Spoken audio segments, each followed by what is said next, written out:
Good morning. I will shortly be seeing His Majesty the King to offer my resignation as Prime Minister. To the country, I would like to say first and foremost, I am sorry. I have given this job my all, but you have sent a clear signal that the government of the United Kingdom must change, and yours is the only judgment that matters. I have heard your anger, your disappointment, and I take responsibility for this loss. To all the Conservative candidates and campaigners who worked tirelessly but without success, I am sorry that we could not deliver what your efforts deserved. It pains me to think how many good colleagues who contributed so much to their communities and our country will now no longer sit in the House of Commons. I thank them for their hard work and their service. Following this result, I will step down as party leader, not immediately, but once the formal arrangements for selecting my successor are in place.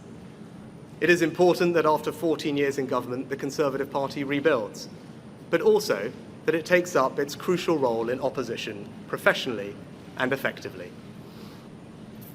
When I first stood here as your Prime Minister, I told you the most important task I had was to return stability to our economy.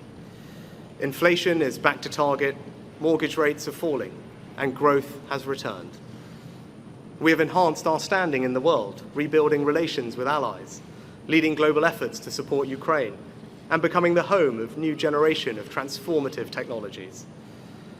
And our United Kingdom is stronger too, with the Windsor Framework, devolution restored in Northern Ireland, and our union strengthened. I'm proud of those achievements. I believe this country is safer, stronger, and more secure than it was 20 months ago. And it is more prosperous, fairer, and resilient than it was in 2010. Whilst he has been my political opponent, Sir Keir Starmer will shortly become our Prime Minister. In this job, his successes will be all our successors, and I wish him and his family well. Whatever our disagreements in this campaign, he is a decent, public-spirited man who I respect.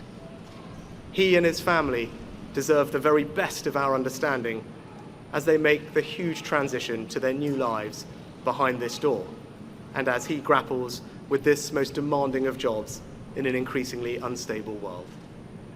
I'd like to thank my colleagues, my cabinet, the civil service, especially here in Downing Street, the team at Chequers, my staff, CCHQ, but most of all, I'd like to express my gratitude to my wife Akshata and our beautiful daughters.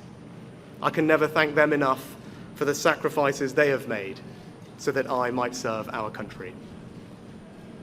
One of the most remarkable things about Britain is just how unremarkable it is that 2 generations after my grandparents came here with little, I could become Prime Minister, and that I could watch my 2 young daughters light Diwali candles on the steps in Downing Street.